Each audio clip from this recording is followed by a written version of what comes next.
નામ વિજય ભટ્ટ છે। હું દધાલિયાનો રહેવાસી છું।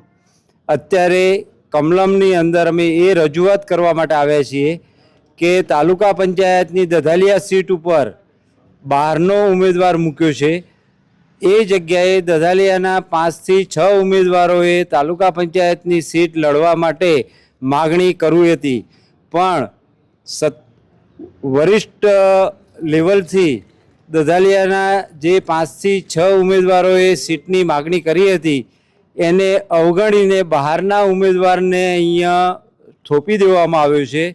એનો દધાલિયા ગામ વિરોધ કરે છે અને આ બાબતે કંઈ પણ ઘટતું કરીને સીટની અંદર ફેરફાર કરી આપવા માટે અમે અરજ કરવા માટે અહીંયા કમલમ મોડાસા ખાતે ઉપસ્થિત થયા છીએ।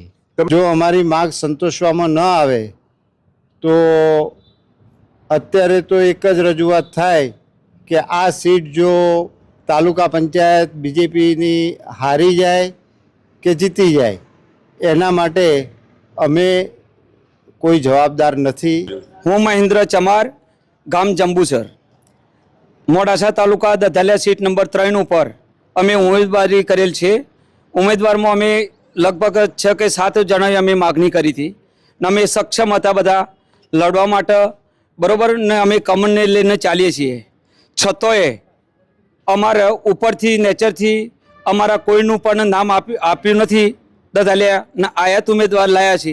હવે અમારા આજુબાજુના 9 ગામમાં અને 7 બૂથ ઉપર નારાજગી છે ફૂલ કે ભાઈ નીચે સ્થાનિક જ ઉમેદવાર જોઈએ ને। તો કમલમમાં જગદીશભાઈ પ્રમુખ સાહેબે આપણે અત્યારે પણ એવી જાહેરાત કરી છે કે જે વોર્ડમાં જેને પણ વોટ પડતો હોય ને જેનો વોટ હોય એને જ ટિકિટ આપી, છતાંય કઈ રીતે શું થયું છે એની અમને ખબર નથી। પણ અમારી એટલી બધી લાગણી દુભાઈ છે તો અમારે લાગણીનો માન રાખી ને જો ટિકિટનો ફેરફાર કરે ને અમારે એવું નથી 7-8 જે અમે કેન્ડિડેટ સ્થાનિક છીએ એમાંથી ગમે તે એક ઉમેદવાર જાહેર કરો અમે બતાવી લેશું।